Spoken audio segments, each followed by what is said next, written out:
Hi guys, this is Jake here at Canadian Cutting Edge. When there's a popular design that all the kids like, everybody and their dog starts making copies of the same knife. So this knife that we're looking at today is a copy of a Russian designed knife. I can't say all the names properly. I'll put them on the screen. In any case, this one is copied by Rcharlance. It's the model number HS-B003. And I did a video of a no-name brand copy of that knife a few months ago. And, you know, I go through so many knives, I didn't realize I was getting another of the same knife from a different brand. So I won't make this video super long because everything I said about this knife mostly applies to this knife as well.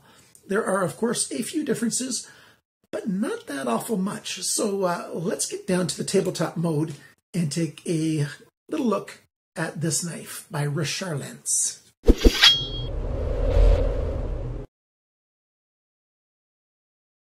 Okay, the first thing to say about this knife is it's selling at GearBest for $18.88 US, around $25 Canadian, 16.5 euros, about 15 British pounds. And other prices are in a similar price range. What you end up getting for this is, they call it D2 steel. I have my serious doubts that it's a D2 steel. I think it's probably 8CR13 MOV or something like that. It's not your regular 420J because it's a little bit harder than that. But it's a reasonably hard, probably a Rockwell hardness around 57 in my experience from what I've been doing my few cut tests with this. And very much like this knife here is, which also says D2. So we've got the pivots put in the opposite way. As you can see, the little keyhole there, that little triangle-shaped keyhole for the screw. This one has it on this side, and it's slightly different shape than that one is, but very similar with the blue anodized and stuff. I'll give you close-up pictures of both of these.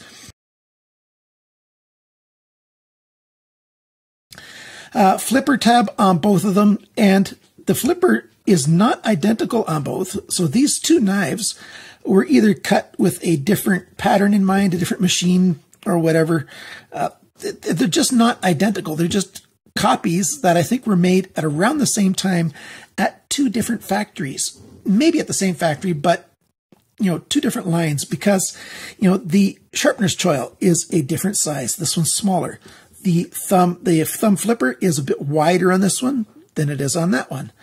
The general pattern of the blade is very much the same, but if you notice carefully, the ricasso, that's this flat side here before the blade, comes out a little bit further. Let me get something to point with. I just got a piece of paper to point with here. So right here, this size, the amount of steel here is different on that one than it is on this one. Just tiny little things. And, you know, the angle of this finishing grind here compared to this one's more rounded. This one's more of a straight line here. Very, very similar, but slight differences. You look at the back spacer and you see more significant differences. They're both aluminum, but of course they're anodized very differently. Let's see if we can zoom in a bit. That's a little too much. So they're anodized differently, but this one here has got a little bit of an edge chamfered on here, whereas this one, the edges are 90 degrees. This one's a tiny bit thicker as well compared to this one. The general grind on the side here of the G10 for making the chamfers on the side, similar, but slightly different. It's just the way it is. Lockup, very much the same, but even, there we go. The lines on the side of the lock release, similar, but different again. This one's got straight lines all the way through.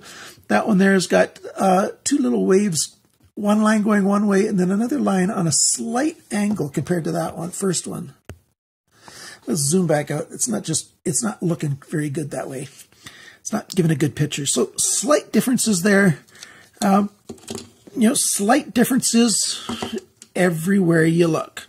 This knife is a little bit thicker than this one. So suffice all that to say, very similar knife. I think they're made possibly at the same factory, possibly at different factories. Pocket clip is virtually identical on both of these and functional. It works just fine. They both have recessed liners in there, so the G10 is at the surface. Quite good. So let's put that aside and finish the rest of our talk about this one. I'm just going to give you the metric numbers on the screen. You'll have the English numbers as well, the imperial numbers. Cutting edge, 10 centimeters. Blade length, so tip of the G10 here to the tip of the blade, 8.3 centimeters. Blade thickness, 3.5 millimeters.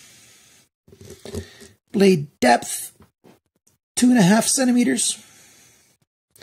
Thickness of the edge behind the grind, 0.56 millimeters. I like it to be 0.5, so it's just a little bit thicker, not a big deal. The grind angle on this knife is awesome. It's one of the best I've seen in the last months.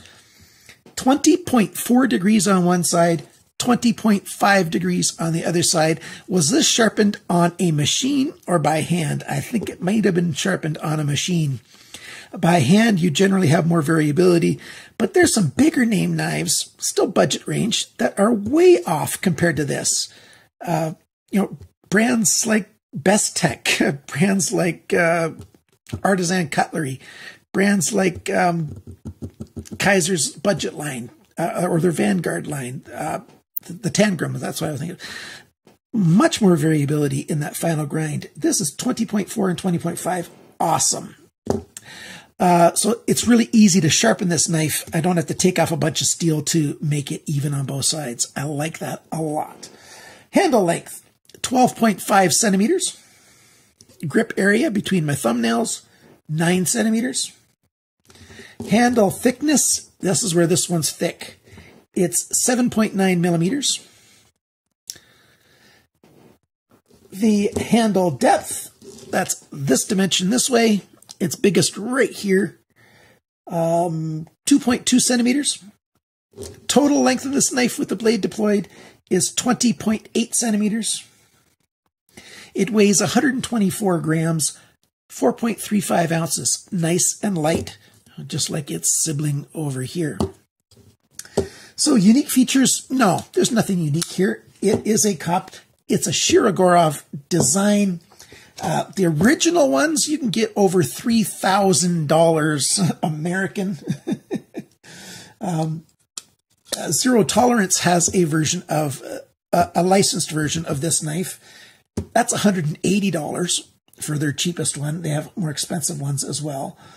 The Zero Tolerance 0460 or the 0462 if you want to look it up. And it's actually a collaboration. Shirogorov and Sinkevich worked together to make this design, and everybody is just loving this thing. So it's a nice light knife that is certainly an aggressive looking knife. It's the kind of knife that a lot of young knife collectors are really, really into. But at $20, it's, easy for anybody to get. Even, if you just want to see what it feels like to have a knife that'll sort of feel like the same basic design as, these Russian designers who are doing some great stuff. I like the jimping on, the release here. I mentioned that already on the liner lock release. Easy to get at that liner lock release. Love that. The detent is quite good, so that when you do overcome the flipper, it just flies out. Straight down doesn't really work. You have to use the light switch method. At least I do, because it's centered right over the pivot point. So pushing straight down doesn't quite work. You also have to push back a bit to get it to open up. I like the stonewash on the ricasso there. That's nice. I like the distinctive grind lines here. That's nice too. It's just a good looking knife. Nice big stop pin right there. Like that. What don't I like? Well, I don't like this pivot screw. It's kind of hard to undo the knife to open it up. With this one here, let's zoom in on these two so we can see them a little bit better.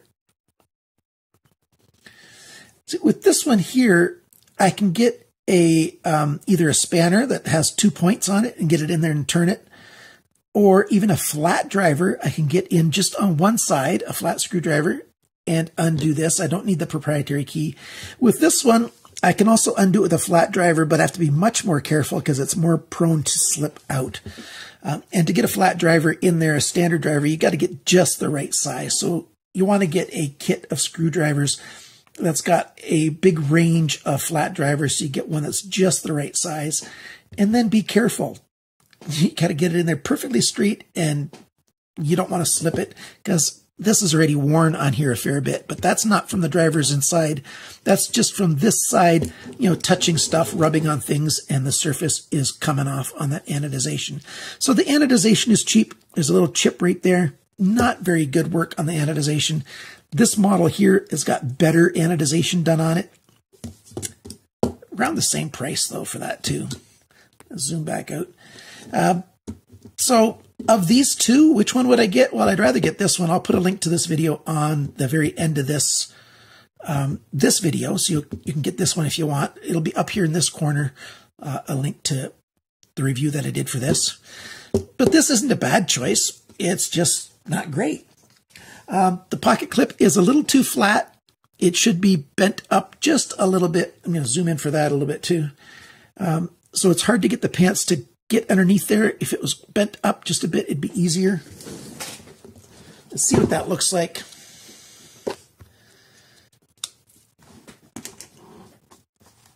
So to put it in the pants pocket, it just barely fits, and you have to get it just right, and then there you go.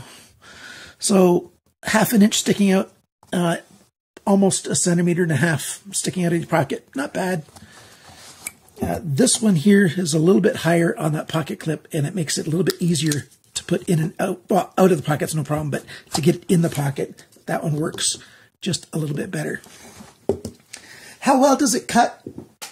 Well, not great, but not terrible either. The grind angle is beautiful, but it's not super sharp. I stropped this one for quite a while before I could get it to cut really well. I didn't have to sharpen it, but it did require some stropping. And then now it's got a half decent edge. And I cut apart a bunch of cardboard and a bunch of other products, and it does an okay job simply because the design's really good. It's a great slicing knife. It's got a pretty good thickness behind the tip there to be a half decent perforating kind of knife.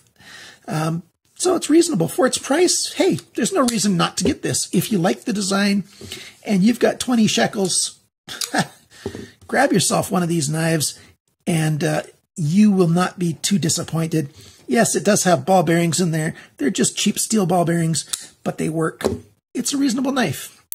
Thanks for watching my video. Thanks for liking, sharing, commenting, and subscribing. Remember, always cut towards your chum, not your thumb.